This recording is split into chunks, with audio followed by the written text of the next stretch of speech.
जटा बूढ़ी अपनी दुकान में तार के गुच्छे सजाकर और सामने एक टोकरी में कच्चे कच्चे तार गोले छीलकर बेच रही है। पेड़ के नीचे हाथ में लालटेन लिए एक डरावनी चुड़ैल खड़ी है और तार के पेड़ पर चढ़ के सफेद साड़ी पहने एक औरत तार तोड़ रही है।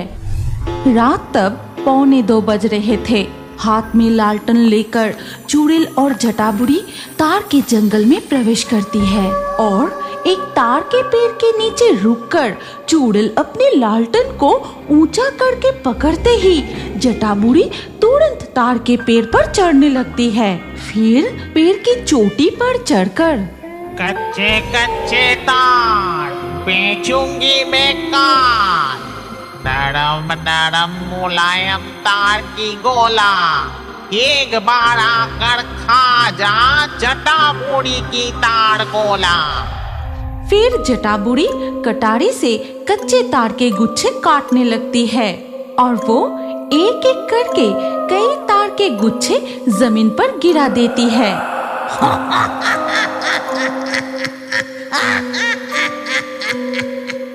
फिर जटा बूढ़ी नीचे उतर आती है। चुड़ैल और जटा बूढ़ी तार के गुच्छों को लेकर तार के जंगल के रास्ते से कहीं चली जाती है। अगले दिन सुबह रामपुर के हाट में देखा जाता है। पी लो आम का शरबत पी लो। मेरा ये आम पन्ना बहुत ठंडा है, एक बार पी कर तो देखो। स्पेशल आम पन्ना, पी कर जाओ।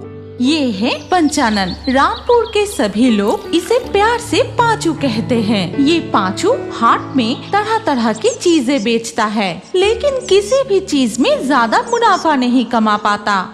ये पांचू भैया, मुझे नहीं पिलाओगे तुम्हारा आम पन्ना शरबत? मुझे भी एक गिलास दो। हाँ भाभी, अभी देती हूँ। एक गिलास सिर्फ 10 रुपए।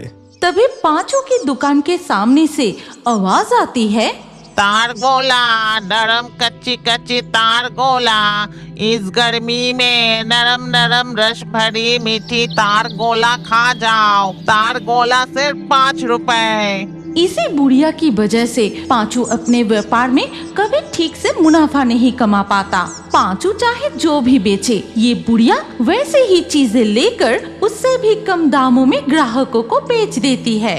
नरम नरम मुलायम तार गोला, तुम लोग एक बार खा कर तो जाओ जरा, मेरी ये मीठी तार गोला। बाजार में कई लोग जटा बूढ़ी की तार गोले की दुकान के सामने जमा होते हैं और उधर पांचू की दुकान बिल्कुल खाली। ये बुढ़िया कितनी डरावनी दिखती है। ऐसा लगता है जैसे शमशान से जागकर आई हो। किसी को पता नहीं वो बुढ़िया असल में कौन है और उसकी घर कहाँ है, कोई भी नहीं जानता। जटा बूढ़ी अपनी दुकान में तार के गुच्छे सजाकर और सामने एक टोकरी में कच्चे कच्चे तार गोले छीलकर बेच रही है। बूढ़ी अम्मा, मुझे 10 रुपए की तरगोले दो। मैं अभी देती हूँ। फिर जटा बूढ़ी पत्ते की प्लेट में 2 तार गोले उस औरत को देती है। फिर एक एक करके बाकी ग्राहक भी तार गोले खरीदने लगते हैं और पांचू अपनी दुकान में गमछे से मक्खियाँ उड़ाता रहता है। ओहो, आज की बिक्री भी बिल्कुल चौपट हो गई। मैं घर लौट जाता हूँ। पांचू अपना सामान टोकरी में लेकर घर लौट जाता है। तभी उसकी पत्नी उससे कहती है, ए जी, आज बाजार में कैसी बिक्री हुई? अरे तुम पूछो मत, जब से वो डरावनी बुढ़िया रामपुर के हाट में आने लगी है, मेरी बिक्री बिल्कुल बंद हो गई है। आज वो बुढ़िया बाजार में तरगोले बेच रही थी। हाँ, ये क्या कह रहे हो? फिर क्या होना था? इस गर्मी में सब लोग मेरा आम पन्ना शरबत छोड़कर उस बुढ़िया की दुकान पर भीड़ लगाने लगे। ऊपर से वो सस्ते दामों पर तरगोला बेच रही थी। सुनो ना, मैं कहती हूँ कल बाजार में तुम भी तार गोले बेचना और उस बुढ़िया से कम दामों में बेचना, तब उसकी दुकान पर कोई नहीं जाएगा। हाँ, वो तो ठीक है, लेकिन मैं कच्चे तार लाऊंगा कहाँ से? क्यों? मैदान की तरफ जाने वाले रास्ते में वो जो बड़ा तार का जंगल है ना, वहाँ के पेड़ों में बहुत सारे तार लगे हैं। आज रात तुम और मैं वहाँ चलेंगे।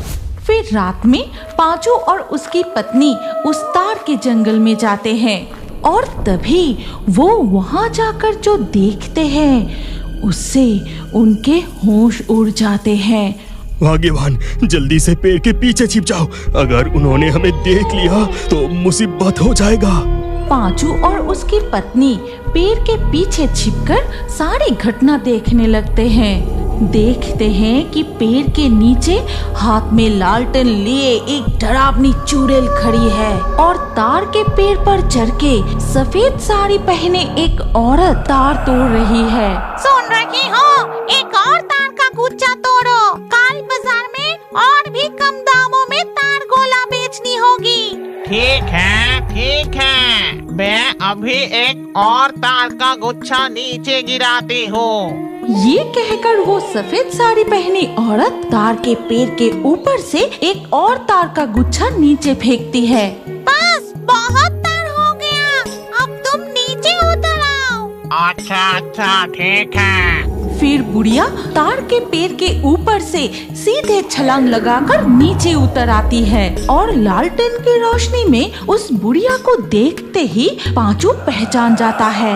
अरे, ये तो वो जटा बुढ़िया है जिसकी वजह से बाजार में मेरी कोई चीज नहीं बिकती। हाँ, मैं सही देख रहा हूँ, बिल्कुल वही जटा बुढ़ी है।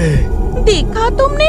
वो बुढ़िया छलांग लगाकर तार के पेड़ के ऊपर से कैसे नीचे उतर आई। वो कोई साधारण बुढ़िया नहीं है, वो जरूर भूत है।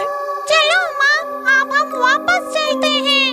हाँ, चल, अभी हमारा असली काम बाकी है, इन तार गोले पर हमें। फिर वो डरावनी चुड़ैल और जटा बूढ़ी तार के गुच्छे लेकर चली जाती है। इसका मतलब वो चुड़ैल इस जटा बुढ़िया की बेटी है। दोनों भूतिया माँ और बेटी मिलकर। यहाँ से चलो, इस जंगल में पेड़ पर चढ़कर तार तोड़ना ठीक नहीं होगा। हमारे तालाब के किनारे वाले तार के पेड़ में कुछ तार लगे हैं, तुम कल सुबह वही तोड़कर बाजार में ले जाना। वही करूँगा। इस रात के समय तार के पेड़ पर चढ़ना ठीक नहीं होगा, कल सुबह ही तार तोड़कर बाजार ले जाऊंगा। पांचू और सुनीता अपने घर लौट जाते हैं। फिर धीरे धीरे सुबह हो जाती है। पांचू अपने पेड़ से कच्चे तार तोड़कर बाजार में ले जाकर देखता है कि तब तक वो जटा बूढ़ी अपनी दुकान सजाकर तार गोले बेचना शुरू कर चुकी है। नरम नरम मुलायम तार गोला, तुम लोग एक बार खा कर तो जाओ जरा, मेरी ये मीठी तार गोला। एक एक करके सभी लोग बुढ़िया की तार गोले की दुकान पर भीड़ लगाने लगते हैं और ये देख पांचू, मेरी दुकान की तरगोले खाओ, चीनी जैसी मीठी पानी वाली नरम मुलायम तरगोले, 1 रुपए में 1 रुपए में 1, दम में कम और गुण में अच्छा, पांचू का स्पेशल तरगोले खाओ। पांचू की आवाज का कोई फायदा नहीं होता। आज तो जैसे सारे ग्राहक सम्मोहित होकर बुढ़िया की तार गोले खाने लगते हैं और बदले में कोई अपने सोने का हार तो कोई अपने हाथ की चूड़ी या सोने की अंगूठी देने लगता है। अरे, सभी लोग क्या पागल हो गए? उस जटा बुढ़ी को अपने सोने के गहने क्यों दे रहे हैं? समझ गया, वो बुढ़िया कोई साधारण बुढ़िया तो नहीं है, उसने जरूर तारगोले में कुछ किया है। बुढ़िया की सारे तारगोले बिक जाने के बाद जब वो वापस जाने लगती है तब पांचू उसका पीछा करता है और देखते हैं कि वो जटा बुढ़ी तार के जंगल को पार करके एक विशाल बांस के जंगल में प्रवेश करती है। फिर जटा बुढ़ी एक मिट्टी के घर के अंदर चली जाती है। अच्छा, तो यही वो जगह है जहाँ जटा बुढ़ी और उसकी चुड़ैल बेटी रहती है। मुझे ये बात अपनी पत्नी को बतानी होगी। फिर पांचू घर लौटकर अपनी पत्नी को सारी बात बताता है। उस बुढ़िया की हरकतें मुझे बिल्कुल ठीक नहीं लग रही। वो और उसकी चुड़ैल बेटी मिलकर जरूर कोई बड़ा षड्यंत्र कर रही है। शाम होने दो, फिर मैं और तुम जाकर उन पर नजर रखेंगे, देखेंगे वो कमरे में क्या करती है। फिर शाम होते ही पांचू और उसकी पत्नी उस जटा बूढ़ी की झोपड़ी के पास जाते हैं और छिपकर खिड़की से देखने लगते हैं। माँ, बस कुछ दिन और तुम रामपुर के बाजार इस तरह चीजें बेचती रहो, फिर पूरे गांव वाले का सोना हमारे पास आ जाएगा। उसके बाद जब सिंदूक भर जाएंगे तब हम ये गांव छोड़कर दूसरे गांव भाग जाएंगे। लेकिन वो पांचू कई दिनों से मुझे सबकी नजर से देख रहा है, ये बात मुझे अच्छी नहीं लग रही। हे भगवान, ये चुड़ैल और जटा बूढ़ी माँ बेटी मिलकर कितना भयानक षड्यंत्र कर रही है। ये दोनों ही चोर भूत है, हमारे गांव वाले का बहुत नुकसान हो जाएगा। इन दोनों को यहाँ से भागने नहीं दे सकते। चलो भाग्यवान, हम अभी अघोरी तंत्री के पास चलते हैं। लगता है हमारे घर के बाहर किसी की आवाज सुनाई दी। कौन है बाहर? सर्वनाश, कहीं किसी को हमारे बारे में पता तो नहीं चल गया। कौन है रे बाहर? जवाब दे। माँ, चलो बाहर जाके देखते हैं। भाग्यवान, सर्वनाश, लगता है इन्हें हमारे बारे में पता चल गया। अगर इन्होंने हमें पकड़ लिया तो बचना मुश्किल है। दोस्तों, इस हालात में सुनीता और पांचू क्या बचकर भाग पाएंगे या जटाबूढ़ी और चुड़ैल उन दोनों को पकड़ लेंगी? तब तो जटाबूढ़ी और चुड़ैल की इस जोड़ी के बारे में कोई जान ही नहीं पाएगा।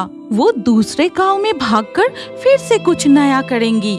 अगर तुम लोग इस कहानी का नेक्स्ट पार्ट देखना चाहते हो तो हमारे चैनल को अभी सब्सक्राइब कर लो और कमेंट में नेक्स्ट पार्ट लिखकर हमें बताओ।